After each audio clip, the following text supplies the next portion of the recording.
ओम नमः शिवाय। हर हर महादेव। बोलिए शंकर भगवान की जय। माता पार्वती की जय। आज हम सुनेंगे वेदनाथेश्वर ज्योतिर्लिंग की कथा। भगवान शंकर की जय हो। सूत जी कहते हैं, हे ऋषियों, अब मैं आपसे वेदनाथेश्वर ज्योतिर्लिंग की पापहारी कथा कहता हूँ, ध्यान से सुनिए।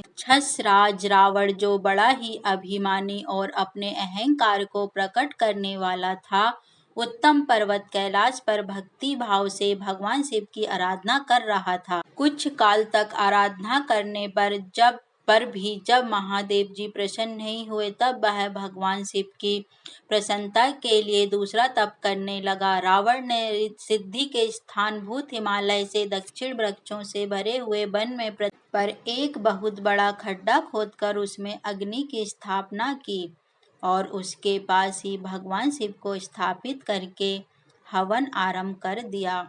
ग्रीष्म ऋतु में वह पांच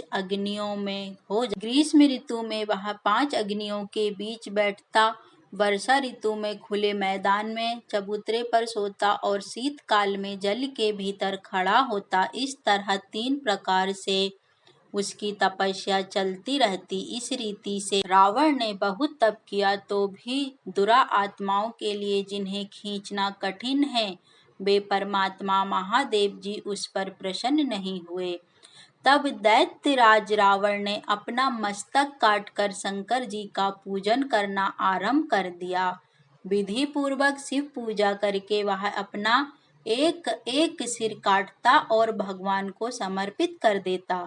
इस तरह करते करते उसने अपने 9 सिर काट डाले। जब एक ही सिर बाकी रह गया, तब भगवान शंकर संतुष्ट हुए और प्रसन्न होकर वहां उसके सामने प्रकट हो गए। भगवान शिव ने उसके सभी मस्तकों को पहले की तरह निरोगी करके उसे उसकी इच्छा के अनुसार अनुपम उत्तम बल प्रदान किया। भगवान शिव की कृपा प्रसाद पाकर वह राक्षस रावण अपने हाथ जोड़कर उनसे कहने लगा, हे देवेश्वर, प्रसन्न हो जाइए, मैं आपको लंका पर ले चलता हूँ। आप मेरे इस मनोरथ को सफल करें तो मैं आप ही की शरण में हूँ। रावण के ऐसे कहने पर भगवान शंकर बड़े संकट में पड़ गए। अनमने से होकर बोले, राक्षस राज, मेरी सार गर्भित बात सुनो। तुम मेरे इस उत्तम लिंग को भक्ति भाव से अपने घर में ले जाओ, परंतु जब तुम्हें इसे कहीं भूमि पर रख दोगे, तब यह वहीं पर स्थित हो जाएगा, इसमें कोई संदेह नहीं। जैसी तुम्हारी इच्छा हो तुम वैसा ही करो।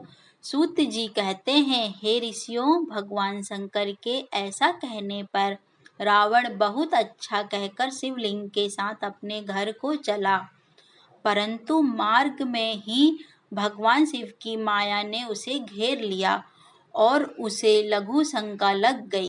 जब उसे लघु शंका करने की इच्छा हुई, रावण सामर्थ्यशाली होने पर भी मूत्र के वेग को रोक न सका। इसी समय वहां आसपास एक ग्वाले को देखकर उसने प्रार्थना पूर्वक वह शिवलिंग उसके हाथों में थमा दिया और स्वयं लघु शंका करने चला गया।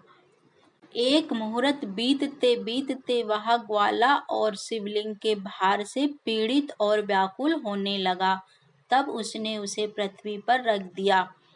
फिर तो हीर कमय शिवलिंग बाहिन पर स्थित हो गया। ग्वाले से शिवलिंग का वजन नहीं संभाला गया तो उस ग्वाले ने उस शिवलिंग को वहीं पर रख दिया। इसी प्रकार वह शिवलिंग वहीं पर स्थित हो गया।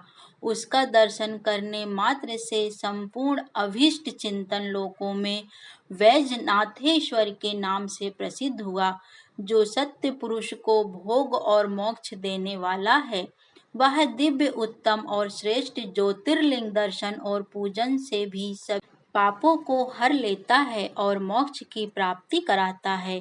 वह शिवलिंग जब संपूर्ण लोकों के हित के लिए वहीं स्थित हो गया, तब रावण भगवान शिव का परम उत्तम वर पाकर अपने घर को चला गया।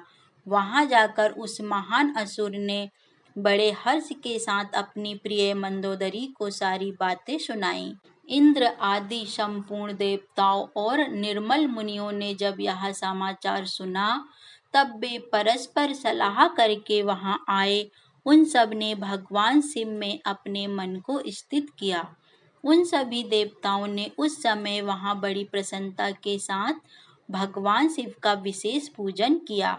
वहां भगवान शंकर का प्रत्यक्ष दर्शन करके सभी देवताओं ने शिवलिंग की विधिवत स्थापना की और वैजनाथ नाम रखकर वंदना और स्तुति करके वे सभी स्वर्ग को चले गए।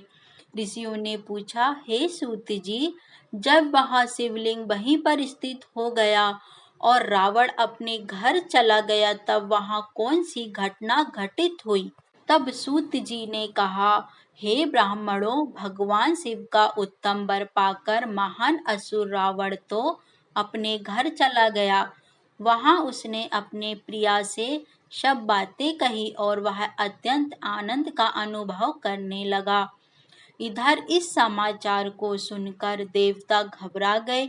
पता नहीं यह देवद्रोही रावण भगवान शिव के वरदान से बल पाकर अब क्या। उन्होंने नारद जी को भेजा। नारद जी ने जाकर रावण से कहा, तुम कैलाश पर्वत को उठाओ, तब पता चलेगा कि शिव जी की दिया वरदान कहाँ तक सफल हुआ। रावण को यह बात जच गई। उसने जाकर कैलाश को उखाड़ लिया। इससे सारा कैलाश हिल गया। तब गिरिजा के कहने से महादेव जी ने रावण को घमंडी समझा और श्राप दे दिया।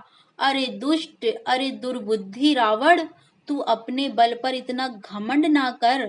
तेरी इन भुजाओं का घमंड चूर करने वाला वीर पुरुष शीघ्र ही इस जगत में अवतरण होगा। सूत जी कहते हैं, इस प्रकार वहां पर जो घटना हुई उसे नारद जी ने देखा और सुना। रावण भी प्रसन्नचित्त हो जैसे आया था उसी तरह अपने घर को लौट गया। इस तरह मैंने आपसे वैजनाथेश्वर की सारी कथा सुनाई है। इस कथा को सुनने वाले मनुष्य के सभी पाप नष्ट हो जाते हैं। बोलिए शंकर भगवान की जय, वैजनाथेश्वर की जय। कथा अच्छी लगी हो तो लाइक करें, शेयर करें, कमेंट करें और सब्सक्राइब करना ना भूलें। हर हर महादेव।